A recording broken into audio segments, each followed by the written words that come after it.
En 1 de Samuel, en el capítulo 18 y en el capítulo 19, el rey Saúl nos muestra un claro ejemplo de en nuestra vida quién puede influenciar, o el espíritu de Dios o un espíritu malo, o varios espíritus malos.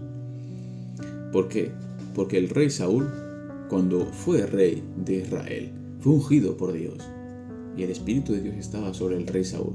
Y él tenía compasión, tenía misericordia, tenía amor, tenía bondad con los demás, tanto con los de fuera que venían a pedirle ayuda a él, como con los de su pueblo. Porque dentro de su pueblo había gente que no lo veía con buenos ojos a él. Y él los perdonaba aún así. El tema es que con el tiempo, el rey Saúl empezó a cambiar. Empezó a dejar de obedecer la voz de Dios, ya no le hacía caso a lo que Dios decía, empezaba a tomar sus propias decisiones, a hacer su propia voluntad. Básicamente, era como que se estaba apartando del Señor. Y llegó un punto en el que el Espíritu de Dios se apartó del rey Saúl. Y se empezó a notar demasiado. Cuando David, porque en David estaba el Espíritu de Dios ahora, y cuando David derrotó al filisteo, a Goliat, se suponía que era un momento de alegría, tanto como para el rey Saúl y como para el pueblo. Y cuando volvieron de esa batalla, había mujeres que estaban cantando y danzando y decían: Saúl hirió a miles y David hirió a 10,000. Y eso no le agradó a Saúl. Ahora Saúl estaba viendo en David un rival, alguien que posiblemente quería quitarle el trono, porque había un espíritu malo que le estaba haciendo ver esa situación. Estaba empezando a hacer que él vea a David como un rival para él. A pesar de que ayudó al pueblo de Israel, le ayudó a él a derrotar a ese filisteo que ni siquiera él pudo. Ahora, ese que hizo un bien para él, ahora él lo estaba viendo como un mal para él, porque ese espíritu malo le estaba cambiando la verdad. Le estaba influyendo más en su vida ahora. Y él quiso acabar con David. Intentó de una manera que si se casaba una de sus hijas con David, los filisteos iban a estar ahora en guerra contra David para vencerle. Pero ¿qué pasa? Que como el Señor, como Dios estaba con David, él salía victorioso de esas batallas. Entonces Saúl optó por otra alternativa: decirle a sus propios siervos y a su hijo que busquen a David y que acaben con él. El tema es que Jonathan tenía mucho aprecio con David, tenía mucho aprecio con él y se llevaba muy bien con él, y le dijo: escóndete porque el rey Saúl te está buscando para hacerte daño.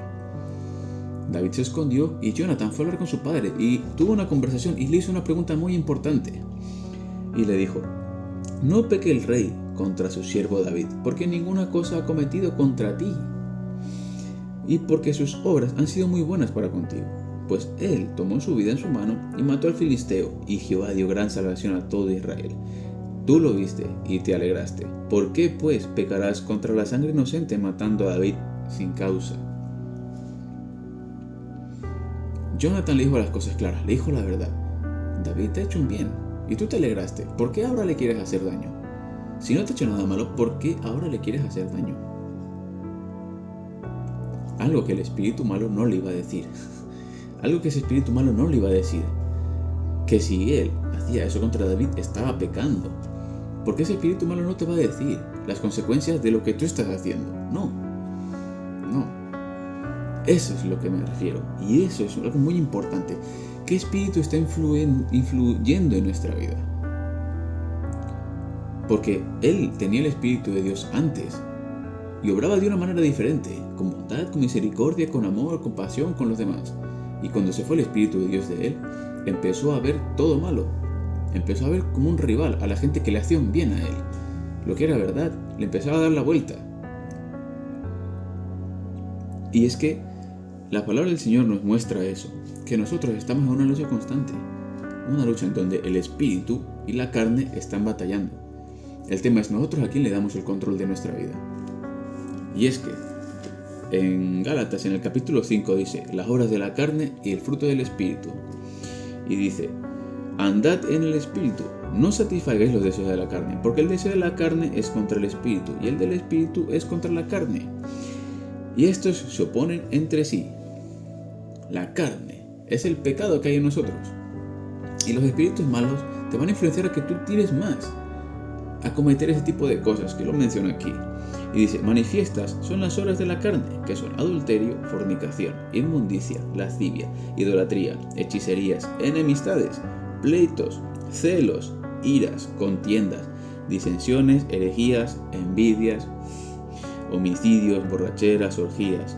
Este tipo de cosas son las que genera en ti esos espíritus malos y que fortalecen tu carne, tu pecado. Por lo tanto, nosotros somos muy fáciles de caer en este tipo de cosas cuando no está el Espíritu de Dios en nuestra vida.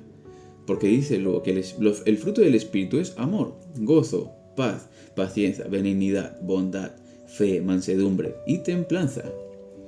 Esos son los frutos del Espíritu. Cuando es el Espíritu de Dios quien tiene el más control de nuestra vida, antes que el pecado, que la carne, que los otros espíritus. Entonces, de la forma que nosotros reaccionemos, nos daremos cuenta de quién gobierna más en nuestra vida. O es el Espíritu de Dios que genera estos frutos en nosotros, en las situaciones en las que nosotros nos encontremos. O serán esos otros espíritus que generan ira, rabia, contienda, peleas, o todo lo que se menciona aquí. Los otros espíritus van a influenciarte a que tú tires a reaccionar de esa manera. Pero la única manera de que nosotros no podamos reaccionar de esa manera es que el Espíritu de Dios esté en nosotros. Y el Espíritu Santo entra en nuestra vida cuando nosotros lo recibimos por medio de aceptar a Jesucristo nuestro Señor como nuestro Señor y Salvador en nuestra vida. Él pone su Espíritu en nosotros, y para que su Espíritu gobierne en nuestra vida y no sean nuestras emociones ni nuestros deseos quienes gobiernan nuestra vida, hay que fortalecer el Espíritu de Dios. Y para fortalecer el Espíritu de Dios solo hay una forma: por medio de la palabra del Señor. Por medio de la palabra del Señor tú fortaleces el Espíritu para que esos impulsos y esos otros espíritus que quieren tomar el control de tu vida no puedan, porque el Espíritu de Dios será más fuerte en ti. Y cuando vengan ciertas situaciones donde tú reaccionarías de una manera impulsiva, el Espíritu te mantiene en calma. El Espíritu te mantiene en calma, te hace ver la situación primero cómo es la situación, para que puedas reaccionar de la manera adecuada, no dejándote llevar de manera impulsiva, sin saber las consecuencias. Saúl no sabía que iba a pecar. Saúl no sabía que iba a pecar, porque ese espíritu malo evidentemente no se lo dijo. Y quería compartir ese mensaje. Nosotros podemos ser influenciados por el Espíritu Santo de Dios, que nos llevará a reaccionar, que nos llevará a tomar decisiones que evidentemente no nos van a hacer un mal a nosotros, mientras que esos otros espíritus van a hacer que tú reacciones de una manera impulsiva, sin importar las consecuencias. Pero es que luego las consecuencias tenemos que vivirlas. Las consecuencias tenemos que vivirlas. Y el Espíritu Santo nos evita. El Espíritu Santo evita que tomemos esas malas decisiones. Así que quiero compartir eso. La única forma de que el Espíritu Santo tome el control de nuestra vida es por medio de Jesucristo, de nuestro Señor, y fortaleciéndolo con su palabra. Así que un fuerte abrazo y que Dios lo bendiga.